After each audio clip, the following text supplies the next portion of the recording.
زبان تو کہتی ہے کرتی ہے، مگر دل ساتھ نہیں ہوگا نا تو پھر اس کی حقیقی برکتیں نصیب نہیں ہوتی۔ پڑھنے کو کرنے کو آپ اور میں بہت کچھ کرتے ہیں، مگر ہمارا دل ساتھ نہیں دیتا۔ ہمارا وجود مسجد میں ہے، ہم جھانک کر دیکھیں جب حالت نماز میں ہوں گے تو دل کہاں ہوگا؟ یہ دونوں کا ایک ہونا بہت ضروری ہے۔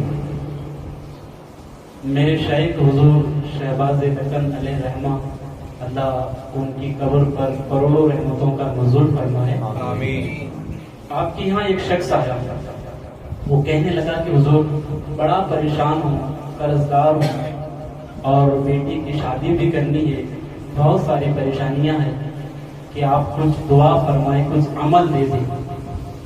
تو حضرت نے کہا کہ ہر روز 100 مرتبہ درود پاک پڑھیں، اور وہ حضرت کی بارگاہ میں آنے سے پہلے بہت جگہ جا کر آیا۔ جو پریشان ہوتا ہے نا تو ہر چوکٹ پہ دستک دیتا ہے، چلو کہیں یہاں نہیں تو یہاں، یہاں نہیں تو یہاں، کہیں تو کہیں کام بنے گا۔ وہ ہر جگہ جا کر آیا مگر اس کا کام نہیں بنا، اور جہاں بھی گیا تو ہر نے الگ الگ اس کو عمل دیے تھے کرنے کے لیے۔ جب حضرت نے کہا کہ 100 مرتبہ پڑھنا ہے تو وہ ہنس کے کہنے لگا حضرت 100 مرتبہ میں کام بنے گا؟ میں نے تو ہزاروں مرتبہ پڑھا ہے، کچھ نہیں بنا۔ حضرت نے کہا پڑھنے میں اور عمل کرنے میں فرق ہے۔ تو نے پڑھا ہے، میں تجھے کہہ رہا ہوں ہر روز 100 مرتبہ پڑھنے کا عمل کر۔ عمل کرنے میں پڑھنے میں بڑا فرق ہے۔ وہ کہنے لگا وہ کیسے حضرت؟ کہا کہ ایک بندوق کی گولی ہے، اگر میں کسی شخص کو مار دوں تو ایسا نہیں کہ کچھ بھی نہیں ہوگا، ہوگا ضرور۔ سر نہیں پھوٹے گا تو کم سے کم وہ ٹینگل تو آئے گا نا، گھومٹا تو آ جائے گا، مگر اس کو پراپر بندوق پہ ڈال کے مار دی جائے تو بندہ مر جائے گا۔ کہا کہ یہ زبان ہے نا ہماری، زبان سے ذکر خدا ہو، نبی پر درود پاک ہو تو دل بھی ساتھ میں ہو۔ تو زبان کی گولی سے دل کے بندوق میں ڈال کے جب تو فائر کرے گا نا، ہر بگڑی بن جائے گی، ہر بگڑی بن جائے گی۔ اب ہوتا کیا ہے، دل ہمارا ساتھ نہیں دیتا۔ یہ دل کو زبان کے ساتھ جوڑو، ایک مرتبہ بھی پڑھ لیں گے نا کافی ہے۔ میرا رب وہ شان رکھتا ہے کہ اگر ایک مرتبہ بھی کوئی اللہ کہہ دیا نا تو پھر اس کی رحمتیں برستی ہیں، مگر کوئی دل سے کہے نا ہم تو مائل بکرم ہے، کوئی سائل ہی نہیں، ہم تو مائل بکرم ہے، کوئی دل سے کہے نا تو پھر رحمتیں برکتیں برستی ہیں، اور مصطفیٰ کی غلام بن جائے گا۔ قرآن نے کہا نا قل ان کنتم تحبون اللہ۔ شیخ عبدالحق محدث دہلوی علیہ الرحمٰن نے اس آیت مقدسہ کو آیت محبت کہا ہے۔ آپ نے آیت محبت کہا ہے، اس کو کہا کہ نبی کی محبت، قل ان کنتم تحبون اللہ فاتبعونی یحببکم اللہ۔ محبوب آپ فرما دیجئے اگر کوئی اپنے رب کو راضی کرنا چاہتا ہے نا تو اس کے لیے کوئی طریقہ نہیں ہے جو اس کا خود کا بنایا ہوا، کوئی سسٹم، کوئی نظام، طریقہ نہیں ہے۔ کا پھر کیا ہے، آپ فرما دیجئے کہ وہ آپ کی اتباع کرے، آپ کی پیروی کرے، آپ سے محبت کرے، پھر کیا ہوگا، یحببکم اللہ، کہ اللہ اس سے محبت کرے گا۔ اسی بات کو حکیم الامت شاعر مشرق نے کہا تھا، ڈاکٹر علامہ اقبال علیہ الرحمٰن نے کہا کہ محمد سے وفا تو نے تو ہم تیرے ہیں، یہ جہاں چیز ہے کیا لوح قلم تیرے۔ اب تیرے مقدر کے فیصلے پارلیمنٹ میں نہیں ہوں گے، جو لوگوں کی ووٹ کی بھیک سے جو نیتا بن کے لوگوں کے اوپر حکومت کرتے ہیں، ان کے ہاتھ میں تمہارے تقدیر کے فیصلے نہیں ہوں گے۔ جب تم مصطفیٰ کے غلام بن جاؤ گے نا، اللہ تمہیں لوح بھی دے گا، قلم بھی دے گا، اب تم اپنی تقدیر خود لکھو۔ شرط یہ ہے کہ پہلے مصطفیٰ کے ساتھ وفاداری کرو، ان کے سچے غلام بن جاؤ۔ جب تم ان کے سچے غلام بنو گے نا، پھر اللہ کی رحمتیں بھی تم پہ برسیں گی، پھر تمہیں کسی کی ضرورت نہیں پڑے گی۔ شرط یہ ہے کہ نبی کے سچے غلام بنو۔ اللہ اکبر۔ ایک واقعہ لکھا ہوا ہے، حضرت ابو مسلم مغربی رحمۃ اللہ تعالیٰ نے، ان کے بہت بڑے امام، آپ ایک مرتبہ رات میں سوئے، آدھی رات میں کیا ہوا کہ سرکار صلی اللہ علیہ وسلم ان کے خواب میں تشریف لائے. خواب میں تشریف لا کے کہنے لگے اٹھو، میرا ایک غلام ہے، اسے وقت کی حکومت نے بغیر کوئی غلطی کے اس کو قید کیا ہوا ہے، بغیر کوئی وجہ کے اس کو قید کیا ہوا ہے. تم جاؤ اور جو جیلر ہے نا، جیل کا جو داروغہ ہے وہ تمہارا مرید ہے، سفارش کرو، جا کر اس سے کہو کہ وہ شخص کو آزاد کر دے، وہ میرا غلام ہے. اللہ اکبر. اب ہوا یہ کہ حضرت ابو مسلم مغربی رحمۃ اللہ تعالی فرماتے ہیں کہ میرے آقا نے میرے خواب میں حکم دیا کہ میرا غلام بغیر وجہ کے قید ہے، اس کو آزاد کراؤ. تو کہتے ہیں کہ جب میری آنکھ کھلی میں بیدار ہوا تو یہ سوچ کر ہی میں حیران ہوتا رہا کہ اس بندے کا کیا مقام مرتبہ ہوگا. آقا میرے خواب میں آ کے کہتے جاؤ اس کو آزاد کرا. تو میرا شوق اتنا بڑھ گیا کہ میں نے سوچا کہ جلد سے جلد اس کی زیارت کروں، اس سے ملاقات کروں، اس کو آزاد کرا دوں. تو یہ شوق اتنا بڑھ گیا کہ میں جب بستر سے اٹھا نا تو میں نے نہ سر پہ امامہ باندھا نہ پیر میں جوتی پہنی. اس کو آزاد کرانے کا، اس کو دیکھنے کا شوق اتنا غالب تھا کہ میں ننگے پیر جیل خانے تک دوڑتا ہوا آیا. جب جیل خانے پر پہنچا تو داروغہ موجود تھا، وہ میرا مرید تھا. وہ دیکھ کر حیران ہو گیا. اور ایک مرید کو پیر کی زیارت ہو جائے تو اس کے لیے تو عید ہے نا صاحب. تو پیر خود چل کے آیا تو بڑا خوش ہوا. حضرت کہا آپ یہاں، مجھے حکم دیتے تو میں آپ کی خدمت میں حاضر ہو جاتا، آپ اتنی رات کے یہاں کیسے آ گئے؟ تو کہنے لگے کہ کسی شخص کو تمہارے سپاہیوں نے قید کیا ہے، پکڑا ہے، اریسٹ کیا ہے اس کو. تو کہنے لگا ہاں آج ایک شخص کو پکڑ کے لائے ہیں، اس کو قید خانے میں ڈالا گیا ہے. کہا تو کیا معاملہ بنا؟ تو کہنے لگا وہ تو کچھ بتاتا نہیں ہے، وہ تو کچھ بتاتا نہیں ہے، مگر وہ ہنس کے کہتا ہے آنے والا آئے گا مجھے آزاد کرائے. وہ کچھ نہیں کہتا، کہتا آنے والا آئے گا مجھے آزاد کرائے گا. تو آپ کہنے لگے میں اسی لیے آیا ہوں، اس کو آزاد کرتا ہوں. داروغہ نے کہا فوراً میسج بھیجا اس کو، کہا کہ تمہیں آزاد کیا ہے تم چلے جاؤ. اب ہونا یہ چاہیے تھا نا جس کو آزاد کیا جائے توجہ چاہوں گا. وہ جس نے آزاد کرایا ان سے ملاقات کرے نا کہ کون آئے مجھے آزاد کرانے کے لیے، قید خانے سے چھڑانے کے لیے. انہوں نے ایسا نہیں کیا، بلکہ آزاد ہوئے نا سر نیچے کر کے وہ چلے گئے جیل خانے سے باہر. حضرت مغربی علیہ رحمہ کو بڑا تعجب ہوا کہ انہوں نے مجھ سے کلام بھی نہیں کیا، سلام بھی نہیں کیا، اور ایسے سر جھکا کے چلے بھی گئے. تو آپ ان کے پیچھے پیچھے پہنچے. جب پیچھے پیچھے پہنچے نا شہر کے بعد کافی دور چلے گئے. تو یہ پیچھے جا کے کہنے لگے کہ حضرت ٹھہریے آپ. تو وہ رکے. تو آپ کہنے لگے آپ مجھے پہچانتے ہیں؟ تو انہوں نے کہا کہ آپ کو نہیں پہچانتا. کہنے لگے مجھے ابو مسلم، امام ابو مسلم مغربی کہتے ہیں. تو انہوں نے کہا میں آپ کا نام سنا تھا، آپ بہت پائے کے بزرگ ہیں، بہت بڑے بزرگ ہیں، آپ کی تعریف میں نے سنی تھی، مگر آج آپ کی زیارت ہوگی، اللہ کا شکر ہے، اللہ کا شکر ہے آج آپ کی زیارت ہو گئی. تو اس کے بعد آپ کہتے ہیں کہ میں نے ان سے کہا کہ حضرت اگر کبھی کوئی مشکل آئے نا مجھے یاد کر لینا، میرے پاس آ جانا، میں آپ کی مشکل دور کر دوں گا. تو وہ جلال میں آ گئے، ان کے چہرے پہ سرخی آئی، غصے میں آ گئے. کہنے لگے آپ کیا بات کر رہے ہیں؟ تو انہوں نے کہا حضور میں نے کیا غلط بات کہی؟ میں تو یہ کہہ رہا ہوں کہ اگر کوئی مشکل آئے آپ کو تو میرے پاس آ جانا، میں اس کو دور کر دوں گا. کوئی پریشانی آئے، کوئی مصیبت آئے تو مجھے یاد کر لینا، میں آپ کی خدمت میں حاضر ہو جاؤں گا. میں نے کیا غلط بات کی؟ اللہ اکبر. اب دیکھیے ان کی باتیں، سادی سی باتیں مگر اللہ. وہ کہتے ہیں کہ آپ نے مجھے نہیں پہچانا. حضرت مغربی علیہ رحمہ سے کہنے لگے امام صاحب آپ نے مجھے نہیں پہچانا. آپ کہنے لگے میں آپ کی بات نہیں سمجھا. کہنے لگے کہ کیسے نہیں سمجھے آپ؟ کیسے نہیں سمجھے؟ میں کون ہوں جانتے ہیں آپ؟ میں وہ ہوں کہ میرا رب اپنے محبوب کو حکم دے کہ میرا بندہ بلا وجہ قید خانے میں قید ہے، تم اس مرید کو جا کر، یعنی تمہیں جا کر بتا دے کہ وہ رات کو آدھی رات میں اٹھا کر انہیں آزاد کرا دے. میرا رب اپنے رسول کو حکم دے اور میرے رسول تمہارے خواب میں آ کر تمہیں آدھی رات میں اٹھا کر کہہ دے جاؤ میرا غلام قید ہے اسے آزاد کرا دو. اللہ اس کے رسول کا فضل مجھ پر اتنا ہو تو میں تم سے کیا مانگوں؟ کانٹا میرے جگر کا غمے روزگار، کانٹا میرے جگر سے غمے روزگار کا یوں کھینچ لیجیے کہ جگر کو خبر نہ ہو. تو کبھی بن کے دیکھیں نا مصطفیٰ کا غلام کیسے مدد آتی ہے کہ محمد سے وفا میں تو ہم تیرے ہیں، یہ جہاں چیز ہے کیا لوح قلم تیرے. ہم سچے غلام بنے نا تو پھر رسول اعظم صلی اللہ علیہ وسلم کی کرم بھی ہوگا، آقا کا کرم ہوگا، فضل ہوگا، خوب رحمتیں برسے گی۔ ایک بزرگ ہے، امام جزوی رحمۃ اللہ علیہ، کہتے ہیں کہ میں ظہر کی نماز پڑھانے کے لیے مسجد میں گیا تو ایک نورانی چہرے والے کو دیکھا کہ مسجد کے کونے میں آنکھ بند کر کے بیٹھا ہوا ہے، اللہ اللہ کہہ رہا ہے۔ اور یہ جو اللہ والے ہوتا ہے ان کا انداز ہی الگ ہوتا ہے، آنکھ بند کر کے اللہ اللہ کہہ رہا ہے۔ تو انہوں نے دیکھا کہ کیا بات ہے، آنکھ بند کر کے اللہ اللہ کہہ رہا ہے۔ تو دیکھا انہوں نے تو سمجھ گئے کہ الٹی ہی چال چلتے ہیں دیوان گانے، آنکھوں کو بند کر لیتے ہیں دیدار کے لیے۔ کہنے لگی یہ دکھنے میں سادہ سیدھا ہے مگر کوئی بڑی ہستی ہے۔ آپ کہتے میں ظہر کی نماز پڑھا، اس کے بعد گھر پہ چلا گیا، عصر میں آیا تو وہیں بیٹھے ہوئے تھے۔ پھر میں نے عصر پڑھایا، گھر پہ گیا، مغرب پڑھا، گھر پہ گیا، عشاء پڑھایا، تب بھی دیکھا کہ جب ظہر سے آئے ہیں تو ابھی تک نہیں گئے۔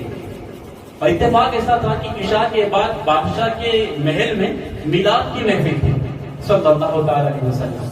تو میں نے سب کو دعوت دیا، مجھے بھی مدعو کیا گیا تھا، تو میں سارے لوگوں کو ساتھ لے جا رہا تھا۔ تو اس شخص کے، اس دیوانے کے کندھے پر میں نے ہاتھ رکھ کر کہا کہ آج سرکار صلی اللہ علیہ وسلم کی میلاد کی محفل ہے بادشاہ کے محل میں، تو تم بھی ساتھ میں چلو، اور لنگر خاص کا انتظام بھی ہے۔ میں نے دیکھا کہ تم دوپہر سے کچھ کھائے نہیں ہو، تو کھانے کا انتظام بھی ہو جائے گا، تم بھی چلو میرے ساتھ۔ تو انہوں نے جواب دیا، کہا کہ امام صاحب مجھے کہیں آنے جانے کا شوق نہیں ہے، میں کہیں آتا جاتا نہیں ہوں۔ کہا پھر؟ کہا بس اتنا کرم ہوگا آپ کا اگر یہ کام میرا کر لیں۔ تو امام صاحب کہتے ہیں کہو کیا کرنا ہے؟ کہا کہ جب محفل کا اختتام ہوگا نا، جب حلوہ بٹے گا تو تھوڑا سا حلوہ مجھے لا کر دے دینا۔ امام صاحب نے کہا چلو ٹھیک ہے، ہم لا کر دے دیتے ہیں۔ اب گئے ہو، محل میں گئے، محفل میلاد ہوگی، اور محفل میلاد کا رنگ ہی کچھ الگ تھا۔ سارے لوگ روشن ضمیر والے، نورانی چہرے والے، جب آقا کا ذکر کر رہے ہوں گے تو اس محفل کی کیفیت کیا ہوگی، کیا سرور ہوگا، کیا خلوص ہوگا، اخلاص کی دولت، رحمتیں برسی۔ آپ اسی محفل میں گم ہو گئے، یہ بات بھول گئے کہ میں نے کسی سے وعدہ کیا کہ حلوہ بھی لے جا کر دینا ہے۔ اب محفل کا اختتام ہو گیا تو عادت کے مطابق امام صاحب، امام جزوی رحمۃ اللہ علیہ اپنے گھر پہ آ گئے۔ جب گھر پہ رات میں سو گئے نا تو آقا علیہ الصلوۃ والتسلیم کو خواب میں دیکھا۔ کیا دیکھتے ہیں کہ آقا کی بارگاہ میں حاضر ہے، نبی اکرم صلی اللہ علیہ وسلم کے دائیں جانب کم و بیش 1,24,000 انبیاء علیہ السلام جلوہ فرما ہے، اور بائیں جانب تمام صحابہ اکرام تشریف فرمائے حاضر ہے۔ تو آپ کہتے ہیں کہ میں آگے بڑھا حضور کی بارگاہ میں کہ حضور سے ملاقات کروں۔ جیسے میں آگے قدم بڑھایا تو اللہ اکبر، میرے آقا علیہ الصلوۃ والتسلیم نے اپنے چہرے انور کو پھیر لیا، اپنے چہرے کو پھیر لیا۔ مجھے بڑا تعجب ہوا، میں رونے لگا۔ کہا یا رسول اللہ صلی اللہ علیہ وسلم، آپ کے غلام سے کیا خطا ہو گیا؟ آپ نے اپنے چہرے انور کو پھیر لیا، حضور میں آپ کا در چھوڑ کے کہاں جاؤں گا؟ حضور آپ نے کیوں چہرہ پھیرا، مجھ سے کیا خطا ہو گئی؟ توجہ چاہوں گا۔ میرے آقا نے فرمایا، میرے غلام نے حلوہ تو مانگا تھا، میرے غلام نے حلوہ تو مانگا تھا، تم سے اتنا بھی کام نہ بن سکا؟ اللہ، امام جزوی کہتے ہیں کہ میں بیدار ہوا، بچت کے اٹھ گیا۔ کہا کہ یا اللہ مجھ سے کتنی بڑی خطا ہو گئی۔ میں دوڑے دوڑے مسجد کی طرف آیا تو کیا دیکھتا ہوں کہ مسجد کے دروازہ حرکت کر رہا تھا، ہل رہا تھا، مسجد کا دروازہ کھلا تھا، ہل رہا تھا۔ میں اندر آیا تو دیکھا وہ شخص موجود نہیں تھا۔ میں دوڑ کر باہر آیا، مسجد کا دروازہ حرکت کر رہا تھا، یہ بتا رہا تھا، یہ نشاندہی کر رہا تھا کہ یہ شخص ابھی ابھی یہاں سے نکلا ہوا ہے۔ تو میں اسی راستے پہ تیزی سے دوڑا تو آگے جا کر دیکھا تو وہ شخص مجھے نظر آیا۔ میں آگے جا کے ہاتھ جوڑ کے کھڑا ہوا، کہا حضرت معاف کرنا، میں بھول گیا تھا، میرے ذہن سے یہ بات اتر گئی۔ عادت کے مطابق میں گھر پہ گیا، محفل کے اندر ایک رنگ روح اور وہ جو رونقیں تھی میں اسی میں گم ہوا۔ یہ بات یاد ہی نہ رہی کہ میں نے آپ سے وعدہ کیا کہ حلوہ لا کر دے دوں گا، حضور مجھے معاف کر دے، اور میرا گھر قریب ہی ہے، چلیے میرے ساتھ، ابھی ابھی گرم گرم تازہ حلوہ بنا کے آپ کو کھلاؤں گا، آپ میرے گھر پہ چلیے۔ یہ جو گفتگو کر رہے تھے، یہ عرض کر رہے تھے، یہ ہاتھ جوڑ کر معافی مانگ رہے تھے، وہ جو شخص تھے وہ کھڑے ہو کے خالی سن رہے تھے، کچھ بولا نہیں تھا، انہوں نے سن رہے تھے، اور سننے کے بعد خاموش رہے تھوڑی دیر۔ اس کے بعد کہنے لگے، امام صاحب میرے آقا تمام اپنے صحابہ کے ساتھ اور کم و بیش 1,24,000 انبیاء علیہ السلام کے ساتھ آئیں گے تو پھر مجھے حلوہ ملے گا۔ کیا کہا؟ میرے آقا اپنے تمام صحابہ کے ساتھ کم و بیش 1,24,000 انبیاء علیہ السلام کے ساتھ آئیں گے تو پھر اس کے بعد مجھے حلوہ ملے گا۔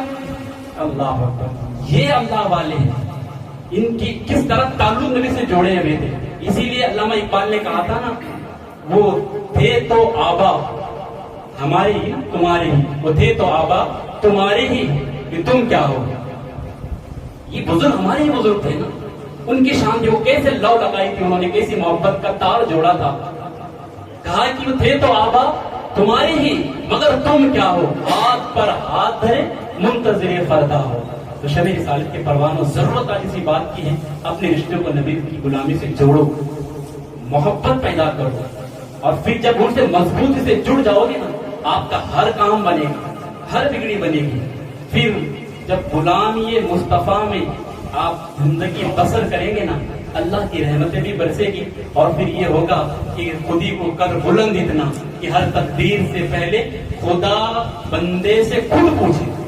کیا ہوگا, خدا بندے سے خود پوچھے بتا تیری رضا کیا, بتا تیری رضا کیا. ایک بزرگ ہے ہندوستان کی, غلام علی شاہ رحمۃ اللہ علیہ, غوث علی شاہ رحمۃ اللہ, سید غوث علی شاہ رحمۃ اللہ علیہ, ہندوستان کے رہنے والے. باڑھ آیا, بارش بہت ہوئی نا, طوفان آیا, باڑھ آیا, تو ندیاں جتنی بھی تھی نا وہ خطرے کے نشان سے اوپر بہ رہی تھی, اور وہ ندی کے کنارے پر نیچے پر ایک چھوٹا سا گاؤں دیہات آتا ہے, اور اس ندی میں پانی, ندی کا پانی گاؤں میں نہیں جانے کے لیے ایک چھوٹا سا پل بنا ہوا تھا, مگر اتنا پانی کا دباؤ تھا کہ وہ آدھا پل ٹوٹ گیا.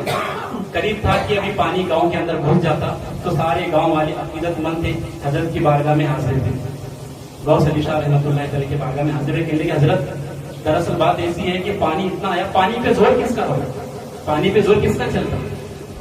تو کہنے لگے حضرت دعا فرمائیے آپ کہ اگر وہ آدھا جو بچا ہوا برج ہے نا, پل ہے نا, وہ ٹوٹ گیا تو ہمارا گاؤں نہیں بچے گا, پورا تباہ و برباد ہو جائیں گے ہم لوگ, پورے ہماری جو زندگی کی کمائی ہے نا سب ختم ہو جائے گی. حضور کرم کرے آپ, دعا کرے آپ. تو آپ ان لوگوں سے کہنے لگے کہ ہر ایک شخص گھر پہ جائے اور کدال ٹکاؤ, کدال ہوتا نا, کدال اور ٹکاؤ لے کر آؤ, اور میرے لیے ایک لے کے آنا. لوگوں نے کہا حضرت کچھ کرتے ہوں گے. اب پھر یہ سارے لوگ گھر پہ جا کے کدال ٹکاؤ پھوڑا جو بھی لانا تھا سب لے کر آئے, اور حضرت نے کہا کہ چلو جہاں برج ہے نا جو آدھا ٹوٹا ہوا ہے وہاں جاتے ہیں, دیکھتے ہیں کیا ہے.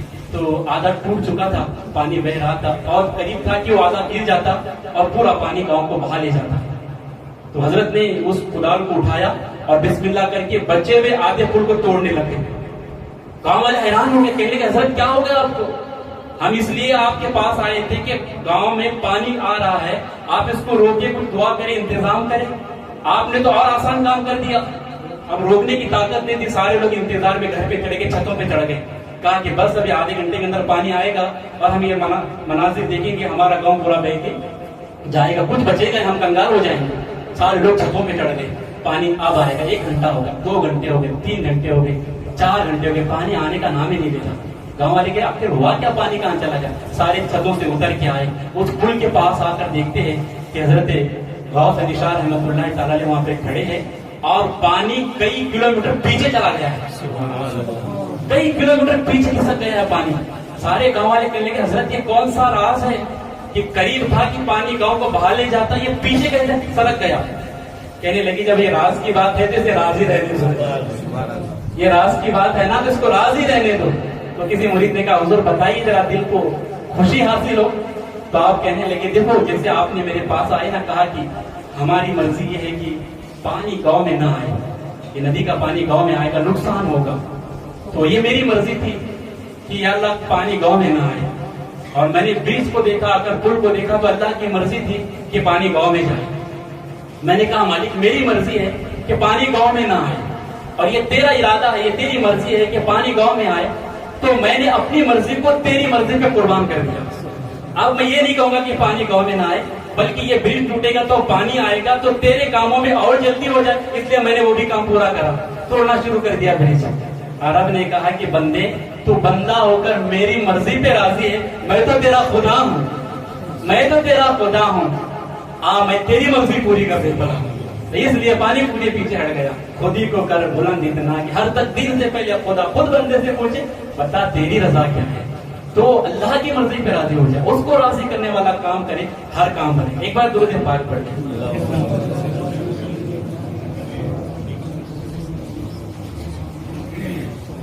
صلی اللہ علیہ نبی صلی اللہ علیہ وسلم, صلاۃ والسلام علیک سیدی حبیبی یا رسول اللہ صلی اللہ علیہ وسلم.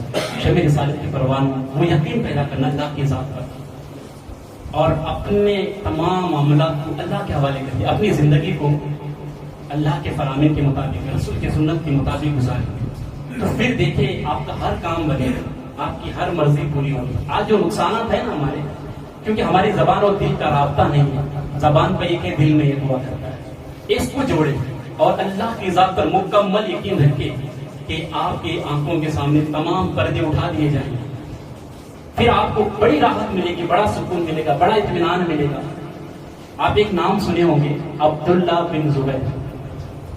ایک عبداللہ، یہ بہت بڑے صوفی بزرگ ہے، اتنا اللہ کا خوف آپ کے دل پہ غالب تھا کہ جذب کی کیفیت آپ پہ طاری ہوا کرتی تھی، بے ہوش ہو جایا کرتے تھے اللہ کے ذکر میں، جذب کی کیفیت، گھنٹے گھنٹے تک آپ اسی ذکر میں رہا کرتے تھے۔ اسی وجہ سے آپ نے شادی نہیں کی، مگر اس بات کو لے کے روتے تھے آپ، کہا کہ شادی کرنا، نکاح کرنا میری آقا کی سنت ہے، مگر اس کیفیت کی وجہ سے میں اس پر عمل نہیں کر پایا۔ یہ روا کر روتے تھے آپ کی اس سنت پہ میں عمل نہیں کر پایا کہ نکاح کرنا بھی سنت ہے، مگر میری جو حالت تھی اس حالت کی وجہ سے میں نکاح نہیں کر پایا۔ اس بات کو لے کے اکثر یاد کر کے آپ روتے تھے۔ آپ کے حوالے سے منقول ہے کہ جب آپ بڑھاپے کی عمر میں پہنچے نا، ایک مرتبہ کتاب پڑھ رہے تو اس کتاب میں آپ نے یہ دکھا کہ نبی پاک لکھا ہوا دیکھا کہ نبی پاک صلی اللہ علیہ وسلم کا فرمان ہے کہ جو ایمان کی حالت میں کنوارے مرتے ہیں دنیا میں، شادی نہیں کر کے جن کا انتقال ہوتا ہے، چاہے وہ آدمی ہو یا عورت ہو، بچہ ہو، بچی ہو، لڑکا ہو، لڑکی ہو، جن کی شادی دنیا میں نہیں ہوئی مگر ایمان کی حالت میں ان کا انتقال ہوا ہے، تو جن کی دنیا میں شادی نہیں ہوئی ہے ان کی شادی، ان کا نکاح اللہ جنت میں کرائے گا ان کے ساتھ، جن کے ساتھ دنیا میں جن کا نکاح نہیں ہوا ہے، یعنی جو کنوارے انتقال کر گئے ہیں تو ان کا نکاح ہوگا وہاں پہ۔ تو آپ کہتے ہیں کہ میں نے دنیا میں تو اس پر عمل نہیں کیا، مگر جنت میں تو ہوگی نا شادی، وہ تو لازم ہے۔ تو اللہ کے ولی تھے، پائے کے بزرگ تھے، آپ نے اللہ کے بارگاہ میں عرض کیا، مالک دنیا میں تو میں نے اس پہ عمل نہیں کیا، مگر تیرے محبوب کا یہ فرمان ہے کہ جنت میں نکاح ہوگا، شادی ہوگی، تو مالک جنت میں میری بیوی کون ہوگی؟ دنیا میں تو کوئی بیوی ہے نہیں، تو جو جنت میں میری بیوی ہونے والی ہے تو وہ کون ہے؟ دعا کی اللہ کی بارگاہ میں کہ مالک مجھے خواب میں اس کی زیارت کرا دے، اس کی ملاقات کرا دے۔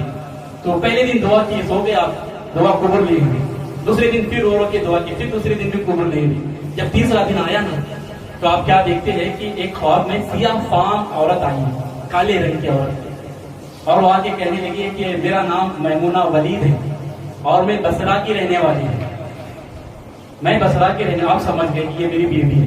تہجد کا وقت تھا، اٹھے، تہجد پڑھی، فجر کی جماعت کے ساتھ نماز پڑھی، سواری کو تیار کیا، بڑی تیزی کے ساتھ بصرہ پہنچے۔ جب بصرہ پہنچے نا، وہاں کے لوگ آپ کا والیانہ انداز سے استقبال کیا، بہت ادب و احترام کیا کہ اللہ کے ولی آئے، بہت بڑے محدث آئے، عالم آئے، بڑے بزرگ آئے، لوگوں نے بہت استقبال کیا اور کہنے لگے حضرت آپ بغیر بتائے ہوئے ہمارے شہر میں آ گئے، ہم کیا آپ کی خدمت کر سکتے ہیں، بتائیے۔ تو آپ کہنے لگے بصرہ میں کوئی میمونہ ولید نام کی کوئی خاتون رہتی ہے، عورت رہتی ہے؟ تو لوگ کہنے لگے حضرت آپ اتنے بڑے اللہ کے ولی، اس عورت سے ملاقات کرنے کے لیے اتنا لمبا سفر کر کے؟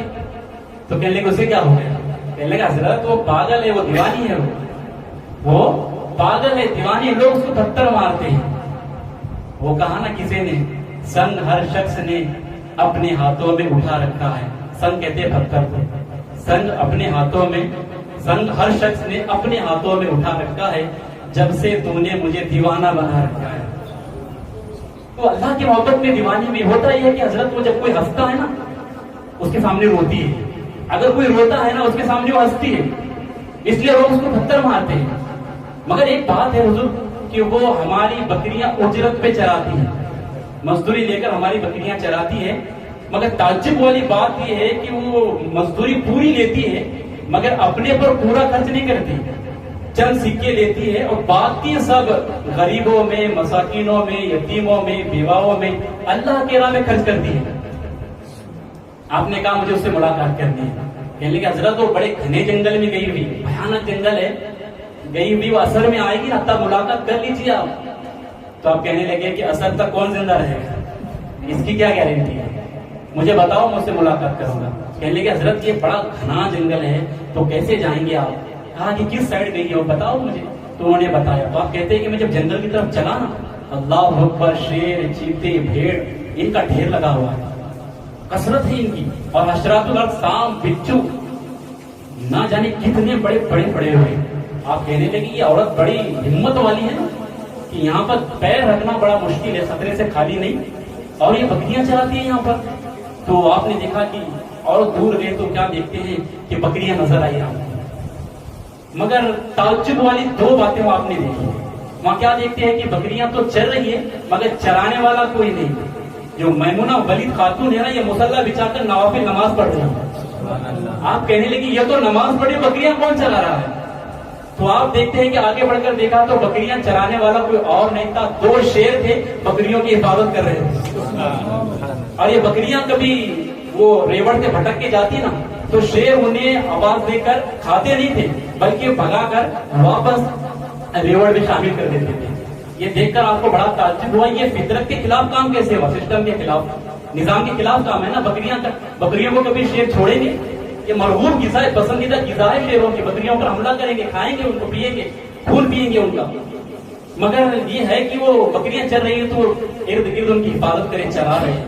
یہ فطرت کے خلاف آپ نے کام دیکھا، بڑا تعجب ہوا کہ اسی سوچ میں تھے کہ میمونہ ولید کی نماز کب مکمل ہوئی، کب نماز سے وہ فارغ ہوئے. اور وہ فارغ ہو کر انہوں نے آواز دیا، کہا عبداللہ وعدہ تو ملنے کا جنت میں تھا، تم یہیں آ گئے. اللہ. وہ کہتے ہیں کہ میرا نام بھی نہیں پتا ہے، پہلی مرتبہ ملاقات ہے. یہ دوسرا تعجب والا یہ واقعہ تھا، بات تھی دوسری تعجب کی بات. کہا کہ میرا نام بھی جانتی. کہتے کہ میں اور قریب گیا، کہا میمونہ تجھے یہ کیسے پتا چلا کہ میں عبداللہ ہوں؟ تو کہنے لگے جس رب نے کل رات میں میرے بارے میں تجھے بتایا ہے نا، اسی رب نے تمہارے بارے میں مجھے بتایا. پھر وہ کہنے لگے کہ مجھے یہ بتاؤ یہ فطرت کے خلاف بات کیسے بنی؟ یہ بکریوں کی حفاظت شیر کب سے کرنے لگے؟ یہ تو کھائیں گے نا انہیں، تو یہ چرا کیسے رہے؟ بڑی پیاری بات وہ دل میں بٹھائیے.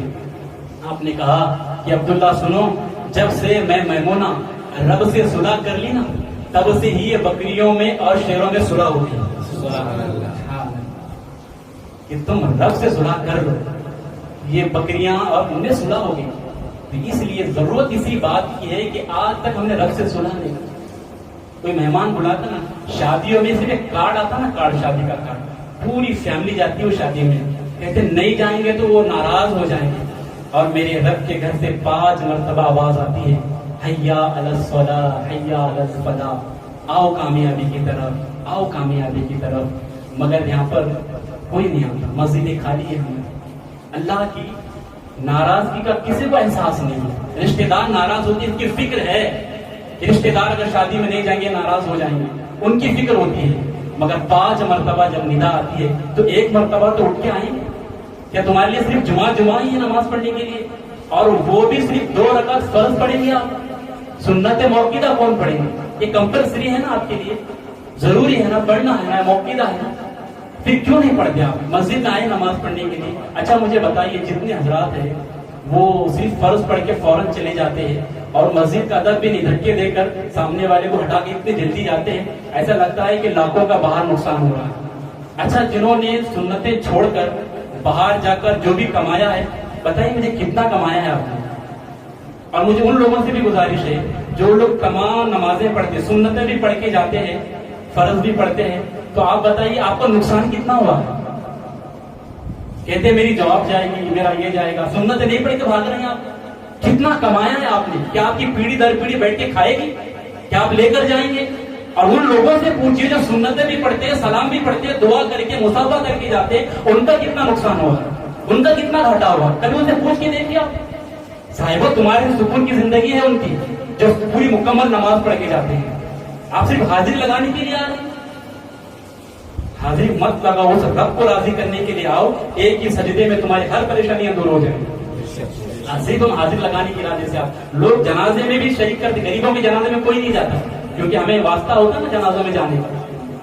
لوگ بلاتے نماز پڑھانے کے لیے جنازے جاتے ہیں نا. دیکھا ہم نے غریبوں میں گنے چنے لوگ آتے غریبوں کے جنازوں میں. امیروں کے جنازے میں لوگ آتے ہیں اور آ کے صرف جاتے نہیں ہیں، اور وہ گھر کے جو افراد ہوتے ہیں نا انہیں حاضری کا اطلاع دیتے ہیں، ہم آئے تھے جنازے، ملاقات کرتے ہیں ان سے، یہ بتاتے ہیں کہ تمہارے جنازے میں ہم آئے تھے. تو تم اسی لیے آ رہے ہو. شمع رسالت کی پروانی، اس رویے کو بدلنے کی ضرورت ہے نا. اس رویے کو بدلے آپ. اللہ کی رضا کے لیے آگے قدم بڑھائیں، اس کے رسول سے، اس کے محبوب سے سچی محبت کر لیں. پھر دیکھیں کیسی مدد آتی ہے، پھر کیسا کرم ہوتا ہے، کیسا فضل ہوتا ہے، پھر کتنا اطمینان لگتا ہے آپ کا نماز پڑھنے میں، بڑا اطمینان لگے گا، بڑا سکون لگے گا، اور پھر آپ کبھی بھی حق بات کرنے سے ڈریں گے بھی نہیں۔ حضرت امام جعفری رحمۃ اللہ علیہ کا واقعہ لکھا ہے، ہارون رشید کے دور میں ایک محدث تھے بڑے، انہیں جمعہ کی خطاب کرنے کا موقع ملا، تو جب جمعہ کا بیان کرنے لگے نا تو بیان کے درمیان انہوں نے ہارون رشید کے حوالے سے سخت جملے کہے، کہا کہ ہارون رشید کے اندر اصلاح کی غرض سے کہ اللہ والے بادشاہوں سے نہیں ڈرتے تھے، کیونکہ جس کے دل میں اللہ کا ڈر آتا ہے نا پھر دنیا کی کوئی طاقت اسے نہیں ڈرا سکتی، یہ کمال ہے۔ تو پھر انہوں نے کہا، تو جاسوس تھا اس محفل میں جمعہ میں، تو اس نے سن لیا تو بادشاہ کے کان بھرے، اور جاسوس کے جملے کچھ ایسے تھے، حضرت نے کچھ کہا تھا اصلاحی طور پر، مگر وہ جاسوس نے کچھ اس کو نمک مرچ لگا کے ایسے پیش کیا کہ بادشاہ کے وہ پارا چڑھ گیا، غصہ آ گیا اس نے کہا کہ وہ عالم کو اٹھا لاؤ، گرفتار کرو انہیں، قید خانے میں ڈالنا، کا نہیں، ایک ڈبہ بناؤ، ایک ڈبہ بناؤ اور ایسا بناؤ کہ پورے کھڑے بھی نہ ہو سکے، جھکے رہے، چھوٹا ڈبہ بنا کر ڈبے میں بند کر کے ڈھکن بند کر دو اس کو، اور پھر اس میں ہوا نہیں جانا چاہیے، پورا پیک ہونا چاہیے۔ کیا ہوگا؟ کہا چند گھنٹے میں مر جائیں گے۔ انہوں نے میری شان میں ایسی باتیں کی، تو چنانچہ ڈبہ لایا گیا، اس کو حضرت کو اس کے اندر بند کیا گیا، عالم دین نے ڈبہ بند کر کے سارے لوگ چلے گئے۔ بادشاہ اپنے محل کے اندر گیلری میں صحن میں وہ ٹہل رہا تھا، اس نے اچانک کیا دیکھا کہ وہ عالم دین بزرگ بادشاہ کے محل کے باہر جو باغ ہے نا اس باغ میں ٹہل رہے ہیں۔ اسے بڑا غصہ آیا، اس نے کہا کہ حضرت کوئی مرید ہوگا نا میرے وزیروں میں تو اسی نے یہ حرکت کی ہوگی، اسی نے ان کو آزاد کرایا ہوگا، تو بڑا غصہ آیا، تو سپاہیوں نے کہا کہ انہیں پکڑ کے لاؤ، اریسٹ کر کے لاؤ، گرفتار کر کے آپ کو پیش کیا گیا۔ بادشاہ غصے میں آ کر پوچھا ہارون رشید، کہا کہ ڈبے سے کس نے تمہیں نکالا؟ ڈبے سے کس نے نکالا تمہیں؟ تو آپ کہنے لگے اسی نے جس نے مجھے باغ میں لے گیا۔ جملے پہ توجہ، کیا کہا؟ ڈبے سے کس نے نکالا؟ تو آپ کہتے اسی نے جس نے مجھے باغ میں لے گیا۔ تو بادشاہ نے کہا باغ میں کس نے لے گیا آپ کو؟ کہا اسی نے جس نے ڈبے سے نکالا۔ تو ابھی تھوڑا بادشاہ کو بھی سمجھ آ گئی کہ یہ معاملہ کچھ اور ہے، یہ معاملہ کچھ اور ہے۔ تو بادشاہ کہنے لگا کتنی عجیب بات ہے، میں پوچھ رہا ہوں کہ آپ کو ڈبے سے کس نے نکالا، آپ کہتے ہیں کہ جس نے باغ میں لے گیا، میں کہتا ہوں باغ میں کس نے آپ کو لایا، کہتے ہیں کہ اسی نے جس نے ڈبے سے نکالا، کتنی عجیب بات ہے یہ۔ تو آپ نے کہا کہ ہارون رشید تیرے اور میرے رب کی کون سی بات عجیب نہیں ہے، تو اس بات پہ تعجب کر رہا ہے، کون سی بات تعجب کی نہیں میرے رب کی؟ آپ کیا وہ پردے اٹھ گئے، قدموں میں پڑا، کہا سرکار معاف کر دیجیے، حکم دیا کہ گھوڑا لاؤ، گھوڑا منگایا گیا، اس پہ آپ کو بٹھایا گیا، اور اس نے حکم دیا پھر ان کو سپاہیوں کو، کہا کہ پورے شہر میں گھمانا اور یہ اعلان کرنا کہ یہ اللہ کا مقبول بندہ ہے، یہ مصطفیٰ کریم کا سچا عاشق ہے، جن کی عزت کو ہارون رشید مٹانا چاہتا تھا، گھٹانا چاہتا تھا، مجروح کرنا چاہتا تھا، مگر اللہ نے یہ عزت انہیں عطا فرمائی ہے کہ ہارون رشید کو مجبور ہوا کہ یہ بھی ان کی عزت کرے۔ اللہ، تو کبھی بن کے دیکھیے رب کا، رسول کا دیوانہ بنیے، پھر ویسے رحمتیں برستی ہیں، پھر برکتیں برستی ہیں۔ اللہ ہمیں سچا پکا عاشق رسول بنائے، اللہ پر توکل کرنے والا، یقین کرنے والا بنائے، اپنی زبان کو، اپنے دلوں کو